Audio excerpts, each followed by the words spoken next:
What's going on YouTube? Welcome to Uni Martial Arts. My name is Mark and you are watching another episode of Technique Tuesday. On this episode we're going to be talking about upgrading your pad work so that you can improve your overall skills as a striking coach. So without further ado, let's get training. Alright, so for this week's episode we're going to be taking a page out of the teacher's textbook today and we're going to be focusing on more of the teacher and coach side.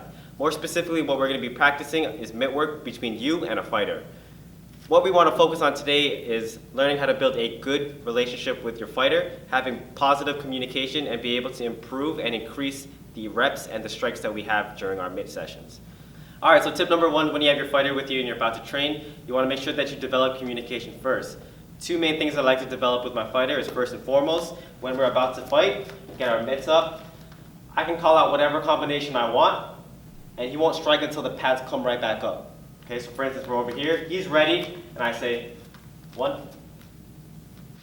And he only punches when the mitt comes up. So we have mutual trust that he knows that I'm going to set him up correctly, and I know that he's going to deliver correctly. Okay, step number 2 is that if I hold my pads this far away from my face, okay, 1, 2. Basically what I'm training to do is fight someone with a head this large, okay, which is super unrealistic. And so what I want to do with my partner here is that I need to make him trust that he's not going to hit me in my face and that I can take care of him.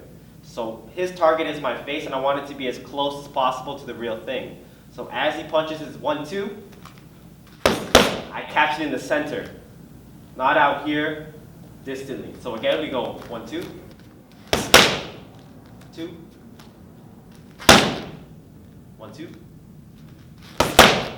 Alright, so tip number 2, you have to understand that while you're training the fighter will in turn train you. So if you want to become a better coach, you want to be better in the mitts, you'll have to do the movements with them. You can't just stand there as a statue and hold the mitts nice and tight, 1, 2, and absorb all the power.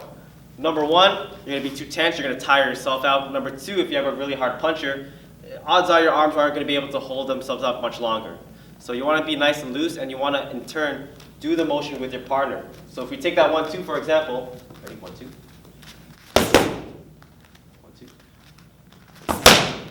2, 2. Okay. I'm moving my body with them, and in turn that is also teaching him to read my body. The motions that I give him will also teach him what dynamic I want that punch to become, how sharp I need it to be, and how quickly I want that combo to come through.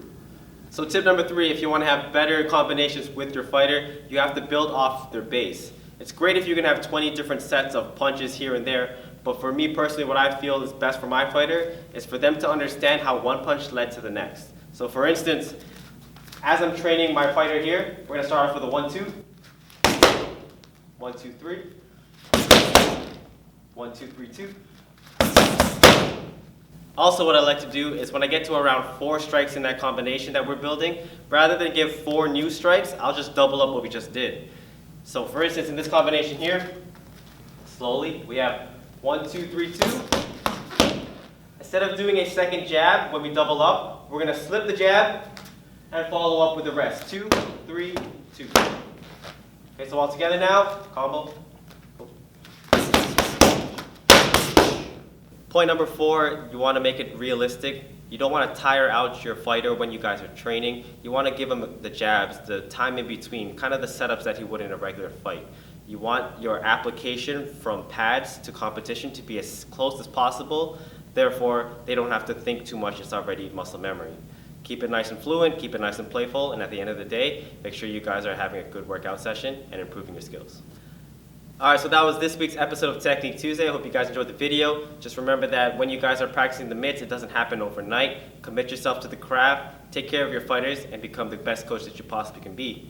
Make sure you guys give us a thumbs up if you enjoyed the video. Make sure you also subscribe so that you're never late to our Technique Tuesdays. Until next time, catch you guys then.